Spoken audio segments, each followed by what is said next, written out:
Le comité, la plus belle commune, organisation à caractère non gouvernemental et non lucratif, investit dans la recherche de financement solidaire et l'évaluation des initiatives citoyennes locales au service de la communauté a procédé, vendredi 3 décembre 2021, à Abidjan au lancement de ses activités. Ce lancement a été marqué par une table ronde autour du thème « Marché des capitaux de l'Union économique et monétaire de l'Ouest africain et financement des collectivités en Côte d'Ivoire ». Animé par Louis Amédée, directeur général de la Fédération nationale des industries et services de Côte d'Ivoire.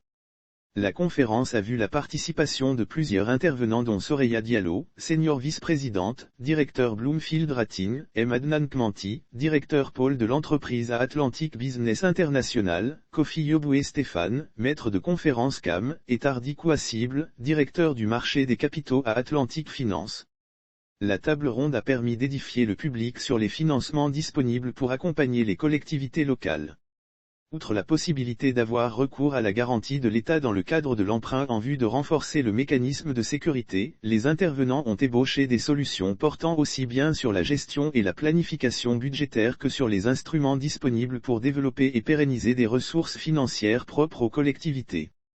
Cette cérémonie a été le lieu pour le comité de présenter les awards, la plus belle commune, dotée de plusieurs prix récompensant les meilleures communes dans différents domaines à savoir, infrastructure, sociale, organisation du transport, protection de l'environnement ainsi que la promotion de l'art et la culture.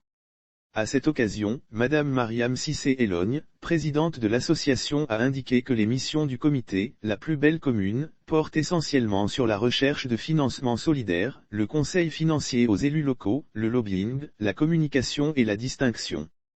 Le programme mis en place vise à responsabiliser sur les meilleures pratiques, également évaluer et récompenser des initiatives citoyennes locales a-t-elle soutenu. 2 annonces importantes ont été faites dans le cadre de cet événement.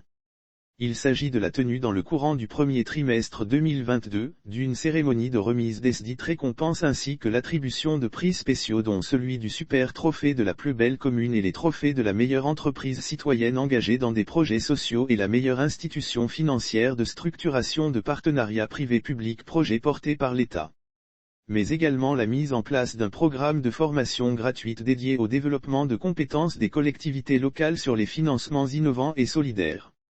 L'événement s'est déroulé devant plusieurs personnalités, politiques, administratives et du monde des affaires notamment les représentants du ministre du Commerce et de l'Industrie, M. Conan Alain, du ministre de la Promotion des Sports et du Développement de l'économie sportive, M.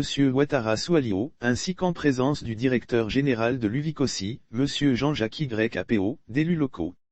Le comité, la plus belle commune, est une organisation à caractère non gouvernemental et non lucratif, investie dans la recherche de financement solidaire et l'évaluation des initiatives citoyennes locales au service de la communauté. Les missions du dit comité portent sur la recherche de financement solidaire, le conseil financier aux élus locaux, le lobbying, la communication et la distinction. Dans le cadre de ces missions, le comité, la plus belle commune, dressera tous les ans, le palmarès des plus belles villes, cités et / ou quartiers, afin de promouvoir et valoriser des démarches engagées par les communes et des entreprises, en faveur de l'amélioration des conditions et du cadre de vie des populations ainsi que de la protection de l'environnement. L'objectif est de récompenser les meilleures initiatives et donner de la vitrine aux projets primés, aussi à tous ceux qu'il est intéressant de généraliser.